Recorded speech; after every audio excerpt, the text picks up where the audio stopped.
এই ভদ্রলোক হচ্ছে, এনার নাম হচ্ছে ঢালি। তো এটার প্রবলেম হচ্ছে উনি বিভিন্ন মানুষের বেকার ভাতা মেরে দেয়। বিভিন্ন মানুষের বেকার ভাতা মেরে দেয় এবং নিজেকে বলে যে প্রচুর ক্ষমতাবান নাকি উনি। তো তাকেই ফোন করেছিলাম।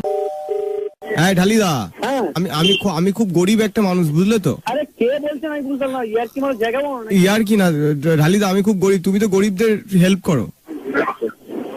হ্যালো, কোথা দিয়ে বলছেন? আমি তো বলছি বারাসাতের গ্রাম থেকে।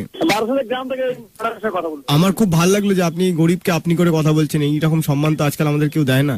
হ্যালো, হ্যাঁ হ্যাঁ কে বলছেন? আপনি কে বৌদি? আমি তো লালবাজার থেকে বলছি। বাহ, লালবাজারে এত সেক্সি পুলিশ কবে থেকে?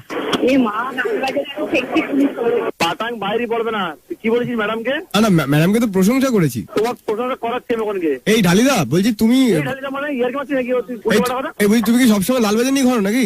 তুই ইচ্ছা করে বাজে বাজে কথা বলিস না। এই বাজে কথা বলি, ম্যাডামকে আমি প্রশংসা করেছি, আমি বলছি ম্যাডামের সেক্সি ভয়েস। আমার চাকরিটা কি করবে নাকি তুমি? আচ্ছা, গরিব হলে কি একজন ভালোবাসা নেই নাকি, পছন্দ নেই? সেটা দেখতে পেলাম তো। হ্যাঁ বলছি একটু ওই লালবাজার ম্যাডামকে ফোন দেবেন। না কেন, কি করতে দেবো তোমাকে? আমি ওনাকে একটু আমি কমপ্লেন করতে চাই যে তুমি ওদের গরিবদের টাকা ছাড়ো। সে ঠিক আছে, সব ব্যবস্থা আছে যা বলেছে। কি তুমি সরকার থেকে যে টাকাগুলো তোমার গরিবদের দেয়, তুমি তো অর্ধেক টাকা নিজের পকেটে মদ খাও সন্ধ্যেবেলা। রাখবো তো, রাখার জন্যই তো। বলছি আমাকে একটা আনএমপ্লয়মেন্ট কার্ড করে দেবে। বেশি ভাই বিধবা কাজ করবো তো। বিধবা কার্ড? হ্যাঁ বেশি বলো না কিন্তু, নাহলে কিন্তু ওই লালবাজার বৌদি বিধবা হয়ে যাবে। বিধবা তোমার আমি করে দেবো। এই তোমার পুরো নাম কি গো? বল না, কে বলছো? হ্যাঁ, মদ ঢালি না মধু ঢালি?